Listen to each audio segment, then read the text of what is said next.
বন্ধুরা, আজ তোমাদের জন্য ভাই ও বোনের একটি নতুন ভিডিও নিয়ে হাজির হলাম। ভিডিওটি শেষ পর্যন্ত দেখলে অনেক মজা পাবেন। চলুন তাহলে শুরু করা যাক। আমার নাম রিয়েল, বয়স 1 বছর, কলেজ 2 বর্ষে পড়ি। পরিবারে আমরা 4 জন, বাবা, মা, ছোট বোন আর আমি। ঘটনাটা এই বছরের শুরুর দিকের। আমার বাবা মা দুইজনই চাকরি করেন। সকাল 7টায় বাসা থেকে বের হয়, আবার সন্ধ্যা 7টায় আসে। আর ছোট বোন হুমাইরা আমার 3 বছরের ছোট, এবার ক্লাস 10 এ পড়ে। কলেজে ওঠার পর বাবা মা আমাকে ফোন কিনে দেয়, সাথে ল্যাপটপ। খারাপ ভিডিওর বিষয়ে আমার আগেই আকর্ষণ ছিল, এখন আরো সুবিধা হয়। আমার প্রতিদিনের রুটিন হয়ে যায় ওসব দেখা। হঠাৎ করে একদিন একটা মাছেলের একটা চটি আমার সামনে আসে, আমি আরো চটি খুঁজে খুঁজে পড়তে থাকি। আপন ভাই বোনের অনেক চটি পেয়ে যাই। এরকম 2-3টা গল্প পড়ার পর আমার মাথায় ছোট বোনকে কাছে পাওয়ার ইচ্ছা তীব্র হয়। তখন খুঁজতে থাকি কিভাবে কি করব। অনেক ভালো ভালো টিপসও পাই। হুমাইরার যুবতী বয়স, রসালো শরীর আমার চোখের সামনে ভাসতে থাকে। ও প্রায় 5 ফুট 4 ইঞ্চি লম্বা, সুন্দর ফিগার, বাঁকানো কোমর, তার সাথে আগুন চেহারা তো আছেই, টানা টানা চোখ, চিকন ঠোঁট, লম্বা চুল, গায়ের রং লাল ফর্সা। আমি ওর সাথে বন্ধুর মতোই ছিলাম, কিন্তু এরপর আমি আরো ক্লোজ হয়ে গেলাম। দিনের বেশিরভাগ সময় ওকে দিলাম। ওকে নিয়ে ঘুরতেও গেলাম। বন্ধুদের সাথে আড্ডা না দিয়ে প্রায়ই বিকালে ওকে নিয়ে বের হতাম। মাঝে মাঝে পার্কে যেতাম, মাঝে রেস্টুরেন্টে। ও খুব খুশি হইত। আমাদের প্রাইভেট গাড়ি ছিল, আর আমি ড্রাইভও করতে পারতাম, তাই প্রবলেম হতো না। পার্কে বেশিরভাগই খাপও থাকতো। প্রথম দিকে ও লজ্জা পেত, পরে আস্তে আস্তে ও আমার সাথে খাপওদের মতোই চলত, হাত ধরত, কাঁধে মাথা রাখত। আমিও ওর কোলে মাথা রেখে শুয়ে থাকতাম। অনেক বিষয় নিয়ে কথা বলতাম, কিন্তু পরিকল্পনা মতো। আমি প্রেম, বিয়ে, আস্তে আস্তে মেলামেশা নিয়েই বেশি কথা বলতাম। প্রথম দিকে ও টপিক চেঞ্জ করতে চাইলেও আস্তে আস্তে ও এগুলা নিয়েই কথা বলতো। একদিন বন্ধুদের কাছে শুনলাম যে একটা রেস্টুরেন্ট এ নাকি খাপওদের পার্সোনালি আড্ডা দেওয়ার জন্য বাইরে থেকে দেখা যায় না এরকম কাচের গ্লাস দিয়ে তৈরি রুম আছে, সেখানে ওরাও অনেকে রুম ডেট করছে।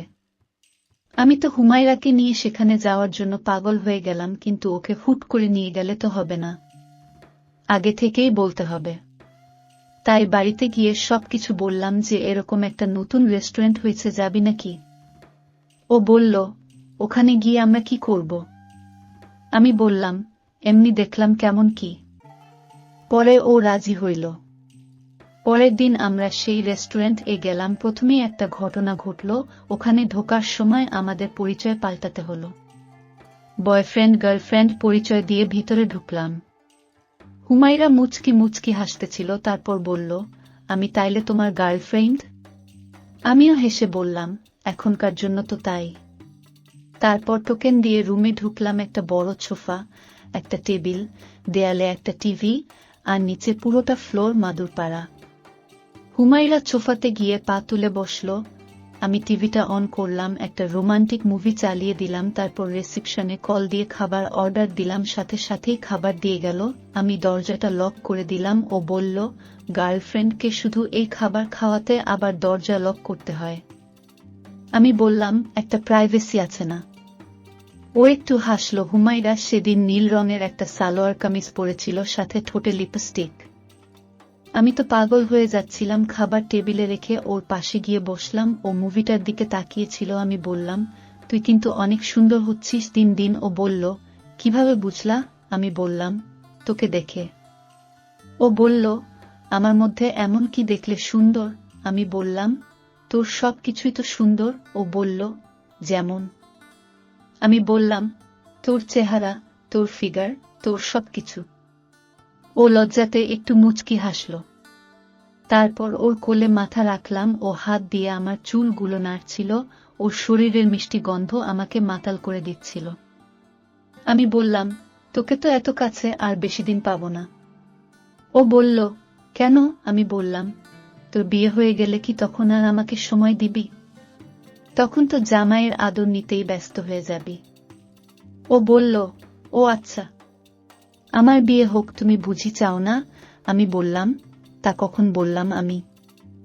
ও বলল, তার মানে তুমি চাও আমার তাড়াতাড়ি বিয়ে হোক, তাই তো?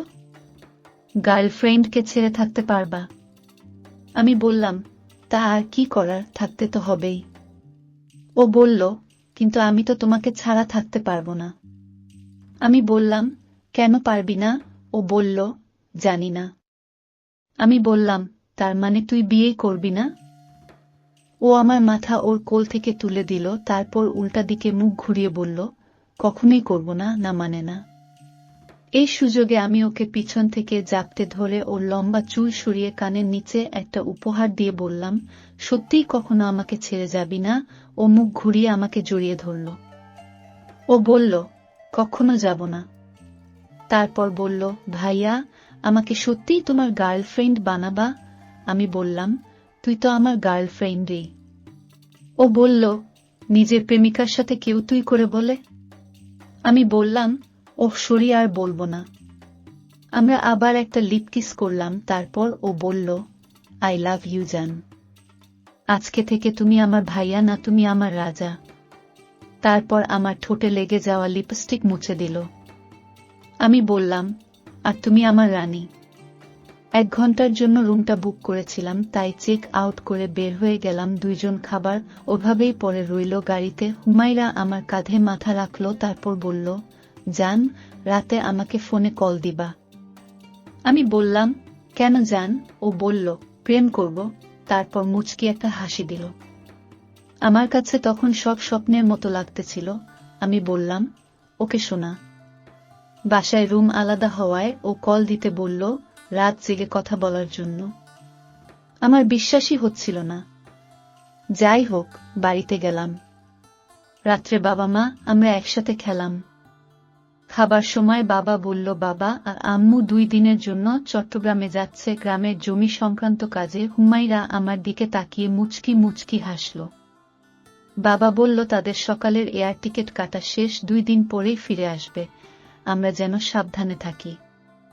আমি বললাম, সমস্যা নেই বাবা, আমরা সাবধানেই থাকব।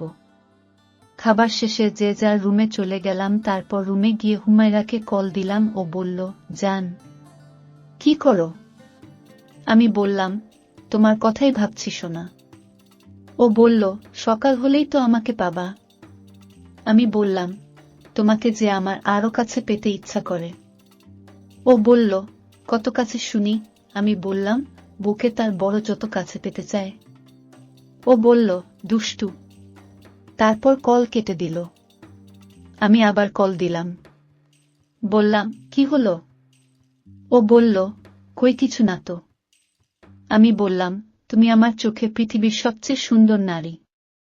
ও বলল, তুমিও আমার একমাত্র পুরুষ, যাকে আমি আমার কোলে পেতে চাই। আমি বললাম, আমার খুব ইচ্ছা করছে তোমার বুকে মাথা গুজে ঘুমাতে। ও বলল, বুকে নাকি অন্য কোথাও? আমি বললাম, তোমার নরম বুকের উপর সোনা। ও বলল, ঈশ্বর কত?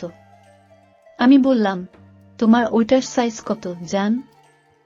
ও বলল, 3-4। আমি বললাম, আর পিছনেরটার? ও বলল, 3-6। আমি বললাম, কবে যে তোমাকে ঘরের বউ করে আনব?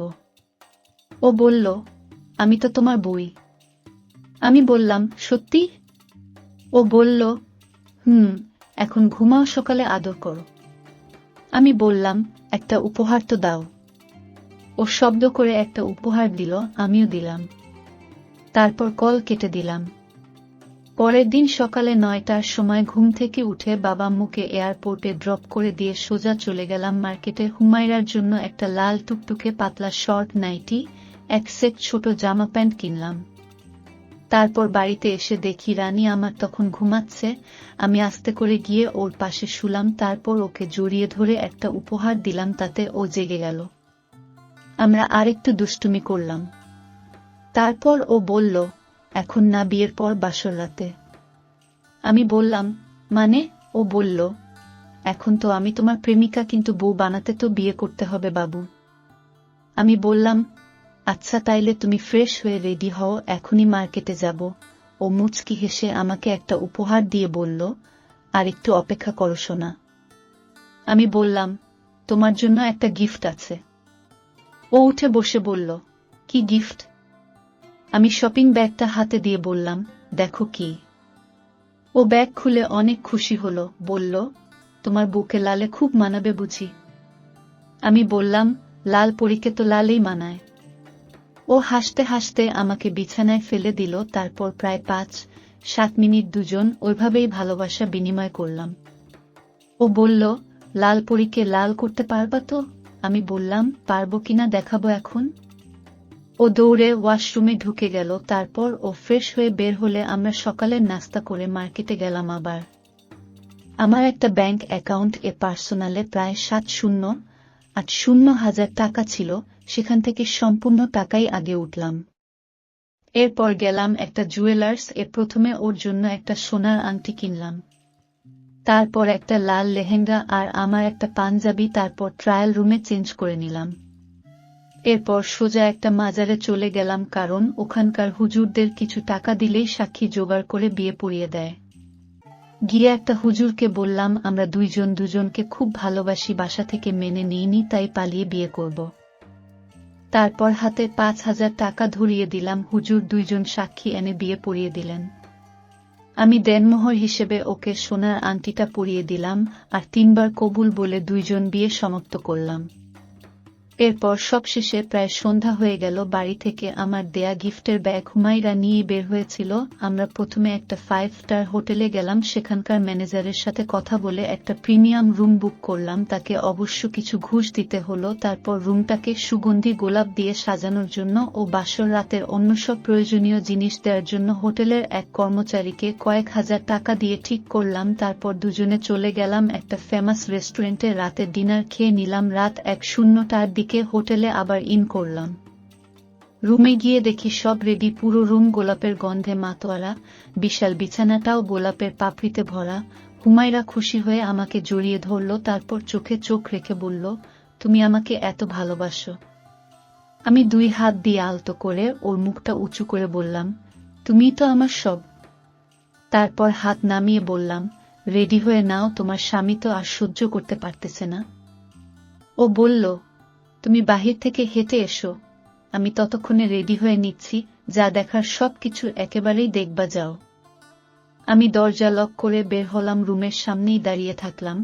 আসলে আমি আর সহ্য করতে পারছিলাম না। তারপর ওই কর্মচারীকে কল করে 1 গ্লাস দুধ, একটা ছোট কৌটার মধু, একটা বড় ডার্ক চকলেট, 1 পাতা পিল ট্যাবলেট আনতে বললাম। 1-0 মিনিট পর কর্মচারীটা সব নিয়ে আসলো, দিয়ে চলে গেল। 5 মিনিট পর হুমায়রা কল দিয়ে ভিতরে যেতে বলল।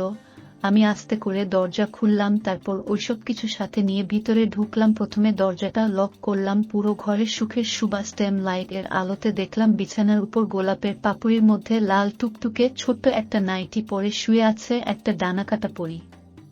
কাছে যেতেই তো আমার চোখ ছানাবড়া, পরীর থেকেও শতগুণে সুন্দর আমার বোন, আমার বিবাহিতা বউ। যেমন লম্বা আর তেমন ফিগার, ঠিক তেমনি ডাম লাইট এর আলোতে নাইটির নিচ থেকে পায়ের পাতা পর্যন্ত ঝকঝক করতেছে। নাইটিটা পাতলা হওয়ায় স্পষ্ট দেখা যাচ্ছে শরীরের আকৃতি। আজকে এমন এক বিশ্বসুন্দরীকে ভোগ করব, আমি ভাবতেও অবাক লাগছিল। চোখ বন্ধ করে চিত হয়ে টান টান ভাবে শুয়েছিল হুমায়রা। আমি গিয়ে পাশে বসলাম, তারপর ওর হাত ধরে আমরা দুজন ভেসে গেলাম সুখের এক অসীম সাগরে। তারপর ও বলে, নিজের সবচেয়ে বড় বন্ধু, আপন ভাইকে সারা জীবনের সঙ্গী করতে পারলে এই ছোট্ট জীবনে আর কি চাই? আমি শুধু তোমার কাছে তোমার আদর পেতে চাই। একটা রাতও আর আমি তোমাকে ছাড়া থাকতে পারবো না। তুমি প্রতি রাতে আদর করবা তো? আমি বললাম, করব, প্রতি রাতেই আদর করব। আর আগামী বছরের মধ্যে তোমাকে নিয়ে বাইরের কোনো দেশে স্থায়ী হব, আমাদের সংসার সাজাবো।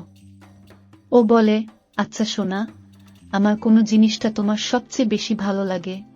আমি বললাম, 2টা জিনিস, একটা হলো তোমার চিকন ঠোঁট আমার সবচেয়ে বেশি ভালো লাগে। তারপর ও বলে, আরেকটা? আমি বললাম, তোমার শরীরের মিষ্টি ওই গন্ধটা। ও বলে, এখনো পাচ্ছ? আমি সাথে সাথে ওর গলায় পাপ্পা দিয়ে শরীরে মাথা গুজে দেই, তারপর জোরে একটা প্রশ্বাস নেই। তারপর বলি, এই পাচ্ছিস সেই গন্ধ? ও আমার দিকে তাকিয়ে একটা মুচকি হাসি দেয়। তারপর আমরা আবারও আরো আধা ঘন্টা ভালোবাসার আদান প্রদান করি। পরদিন সকালে 1-1টার দিকে ঘুম থেকে উঠে ওকে একটা পাপ্পা করি। তারপর ব্রেকফাস্ট করে চেক আউট করি হোটেল থেকে।